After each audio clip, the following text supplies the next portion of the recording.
Hello everyone, welcome to my channel Rishu's kitchen and health. అందరు ఎలా ఉన్నారండి? బాగున్నారా?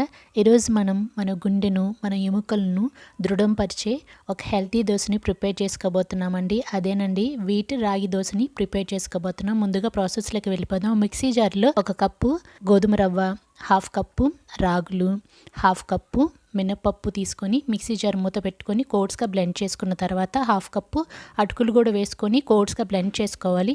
దీంట్లోకి కొద్దిగా 1 గ్లాస్ వాటర్ యాడ్ చేసుకొని గరిటెతోటి మిక్స్ చేసుకుంటూ కొంచెం వాటర్ అనేది యాడ్ చేసుకుంటూ ఇలా స్మూత్ బ్యాటర్ని మనం ఈ విధంగా ప్రిపేర్ చేసుకోవాలండి. చూడండి ఎంత సాఫ్ట్గా వచ్చిందో.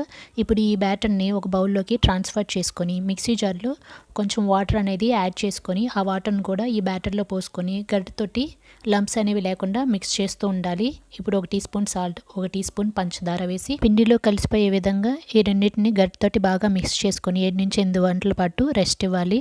నెక్స్ట్ డే మార్నింగ్ చూస్తే ఇలా పులిసిపోయి ఉంటుందండి. పిండి అనేది పులియబెట్టుకోవాలి బాగా, అప్పుడే టేస్ట్ వస్తుంది దోశకి. మీరు కనుక మా ఛానల్ని ఫస్ట్ టైం చూస్తున్నట్లయితే please subscribe my channel and support మీ.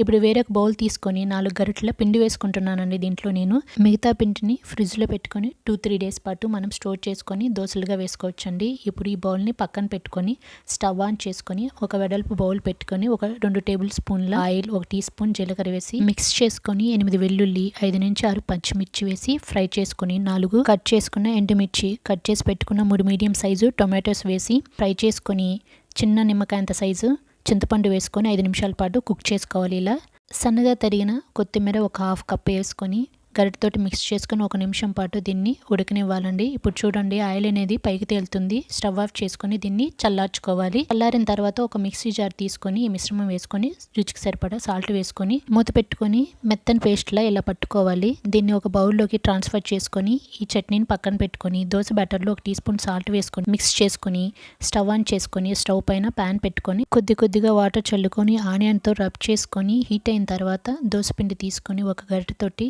ఇలా దోశలా స్ప్రెడ్ చేసుకున్న తర్వాత కొంచెం సేపు ఉడికించుకొని ఆయిల్ స్ప్రింకిల్ చేసుకొని మూత పెట్టుకొని 1 నిమిషం పాటు దీన్ని ఉడకనివ్వాలండి. ఇప్పుడు చూడండి ఇది ఉడికిపోయింది. మళ్ళీ టర్న్ చేసుకొని ఒక 1/2 నిమిషం పాటు ఉడికించుకొని ప్లేట్లోకి ట్రాన్స్ఫర్ చేసుకోవడమేనండి. మళ్ళీ ఇంకొక దోశ వేసుకుంటున్నాను. ఇక్కడ సెకండ్ దోశ కూడా వేసుకొని ఆయిల్ స్ప్రింకిల్ చేసుకొని మూత పెట్టుకొని మరొక నిమిషం పాటు దీన్ని హీట్ చేసుకొని దోశని ఫ్లిప్ చేసుకొని ప్లేట్లోకి ట్రాన్స్ఫర్ చేసుకోవడమేనండి. ఇక్కడ నేను 3 దోశలు వేసుకున్నానండి. ఇప్పుడు ఫ్లేమ్ని టర్న్ ఆఫ్ చేసుకొని ఒక సర్వింగ్ ప్లేట్లోకి దోశలు వేసుకొని టొమాటో చట్నీతో గార్నిష్ చేసుకుంటే మనకి ఎంతో హెల్తీగా ఉండే రాగి వీట్ దోశ రెడీ అయిపోతుందండి. మీరు కూడా ట్రై చేసి ఎలా వచ్చిందో కామెంట్ బాక్స్లో తప్పకుండా మెన్షన్ చేయండి. మా వీడియో కనుక మీకు నచ్చినట్లయితే లైక్ చేయండి, మీ ఫ్రెండ్స్కి రిలేటివ్స్ షేర్ చేయండి, కామెంట్ చేయండి, సబ్స్క్రైబ్ చేసుకోవడం మాత్రం మర్చిపోకండి. Thanks for watching.